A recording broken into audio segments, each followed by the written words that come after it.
మిత్రులందరికీ నమస్కారం. మిత్రులారా, మంచి మంచి విషయాలు మనం భవిష్యత్తు తరానికి, యువతరానికి తెలియచేయడం మన ప్రధాన బాధ్యత. ఈరోజు భారతంలో కర్ణుడి గురించి అందరూ చెప్పుకుంటూ ఉంటారు. కానీ సమాజానికి, ముఖ్యంగా మా విజయనగరం ప్రజలకి సేవ చేసిన దానకర్ణుడు ఉన్నారు. ఆయనే పివిజి రాజు గారు. విజయనగరం ఆఖరి మహారాజుగా ఆయన పట్టాభిషిక్తులయ్యారు.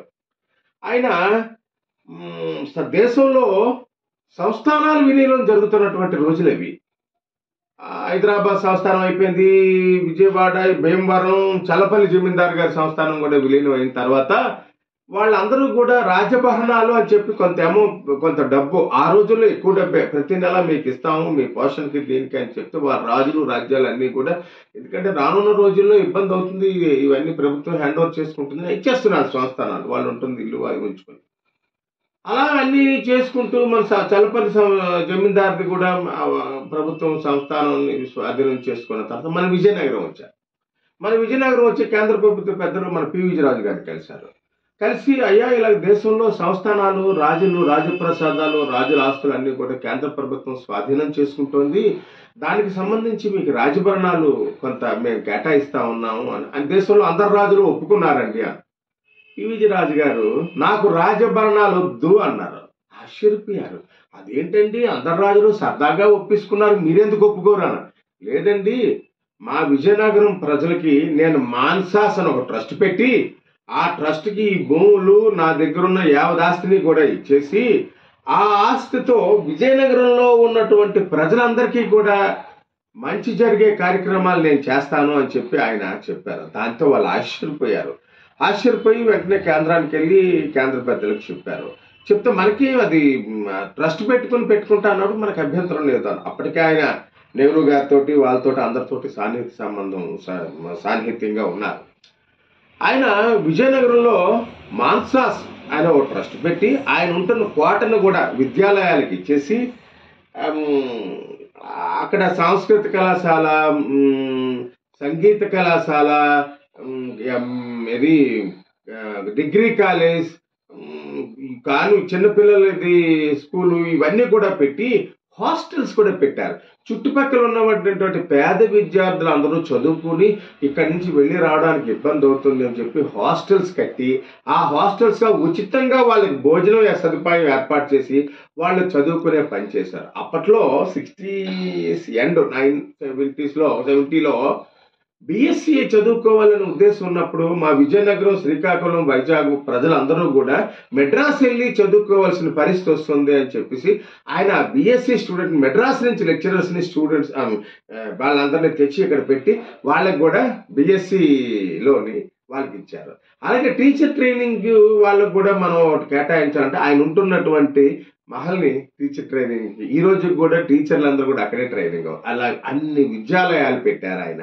ఆ విద్యాలయాలన్నిటికీ కూడా ఆయన వాళ్ళ ట్రస్ట్ నుంచే, ఆయన అప్పట్లో ఎయిడెడ్ గట్రా ఏం లేదు, ఆయన ట్రస్ట్ నుంచే జీతాలు ఇవ్వడం, ఆయన ట్రస్ట్ నుంచే అందరినీ కూడా పోషించడం గట్రా జరిగేది. దానికి ఆయన చాలా సంతృప్తి చెందారు. తర్వాత ఇచ్చాపురం నుంచి కాకినాడ వరకు ఉన్నటువంటి అన్ని దేవాలయాలకి వందలాది ఎకరాల భూమినిచ్చి, ఆ భూముల మీద వచ్చిన ఆదాయంతో దేవదేవునికి, ఆ ఊళ్ళో ఉన్న దేవుడికి కైంకర్యాలు, పూజలు అన్ని కూడా చేయించండి అని చెప్పి ఆ భూమి మీద వచ్చిన ఆదాయం ఆ పురోహితులు దాన్ని నడిపేటట్టు ఆయన చేశారు. అంత ఈ రోజుకి కూడా అన్ని దేవాలయాల్లోని ప్రథమ పూజ వాళ్ళ కుటుంబానికి అవుతుంది, తర్వాతే అందరికీ కూడా. ఎందుకంటే వాళ్ళు చేసిన సేవ అలాంటిది, మహారాజా పివిజి గారు చేసిన సేవ.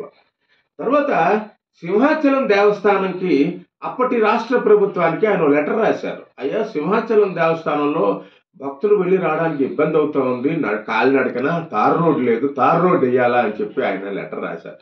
అప్పటి రాష్ట్ర ముఖ్యమంత్రి గారు ఏమన్నారంటే, అయ్యా మా దగ్గర అంత డబ్బు లేదు, 7-8 వేల రూపాయలు ఆ రోజుల్లో ఖర్చు అవుతుంది, అంత డబ్బు మనకు వస్తున్న ప్రధాన వనరు ఆ రోజుల్లో భూమి శిస్తు మాత్రమే, అప్పట్లో ఎక్కడున్నా ఇవన్నీ లేవు, అంచేత మేము ఎంతో కొంత ఇన్ని అడగడం ఏంటని చెప్పి ఆయన సొంత డబ్బుతో, ట్రస్ట్కి సంబంధం లేకుండా ఆయన సొంత డబ్బుతో ఈ రోజుకి సింహాచలంలో రోడ్డు వేయించిన మహానుభావుడు ఆయన. ఆ రోడ్డు ఎంతో మంది, ఆ పుణ్యమే ఆయన్ని, ఆయన కుటుంబాన్ని ఈ రోజుకి కాపాడుతుంది. తర్వాత పార్లమెంట్ మెంబర్గా దేశానికి కూడా ఎంతో సేవ చేశారు. కేంద్ర ప్రభుత్వం కోరుకొండ సైన్స్ స్కూల్ ఇంత భూమి కావాలంటే ఇచ్చారు. అలాగే ఇంజనీరింగ్ ఎంత ఏ ప్రభుత్వానికి కావాలంటే అంత ప్రభుత్వానికి విద్యాలయాలంటే ఆయనకి చదువు అంటే ఇంట్రెస్ట్ ఇచ్చారు.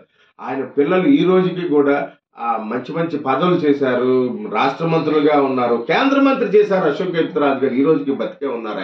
ఆయన వారసుడు చేశారు.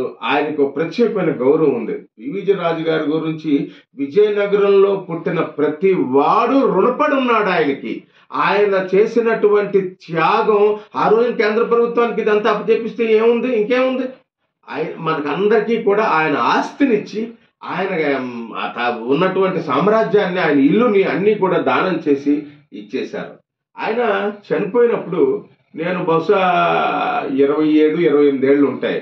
ఆయన చనిపోయినప్పుడు విజయనగరంలో ఉన్నటువంటి ప్రజలందరూ కూడా ఆ రోజే శ్మశానానికి వచ్చారు. నేను కూడా వెళ్ళాను. మా రాజావారు, విజయనగరం మహారాజా వారు వెళ్ళాలి. 1,00,000 మంది వచ్చారు.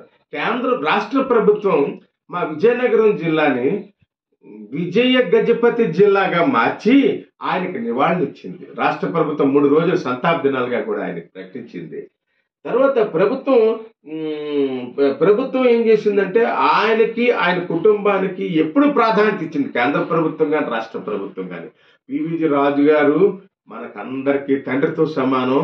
ఆయన కుమారుడు ఆనంద్ గజపతి, అశోక్ గజపతి అనేక పదవులు అనుభవించారు. ముఖ్యంగా అశోక్ గజపతిరాజు గారు కేంద్ర మంత్రిగా కూడా చేసి మోడీ గారికి అత్యంత ఆప్తుడు.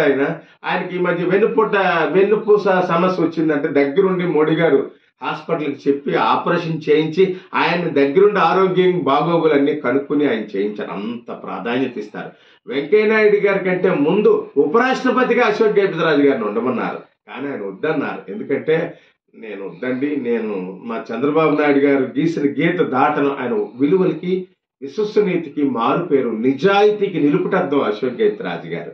ఈ రోజు వాళ్ళ అమ్మాయి అతిథి గజపతిరాజు గారు శాసనసభ్యులుగా విజయనగరం సేవలు అందిస్తుంది. ఆ అమ్మాయి తండ్రి, తాత వారసత్వాన్ని నిలబెడుతూ ఆ అమ్మాయి చాలా బాగా చేస్తా ఉన్నది. చూసారా మిత్రులారా, ఒక మిత్రుడు పివిజి రాజు గారి గురించి మాకు కొన్ని విషయాలు చెప్పండి అని ఒక మెసేజ్ పెడితే నాకు సంతోషం అనిపించింది. ఓహో, తెలుసుకోవాలి అనే ఉత్సాహం మీలో ఉన్నప్పుడు చెప్పే ఉత్సాహం నాకు ఇంకా వస్తుంది. మిత్రులారా, ఈ వీడియో వల్ల మీకు ఏమైనా ఎవరి మనసే నొప్పిస్తే క్షమించండి. అందరికీ నమస్కారాలు. గంగరాజు.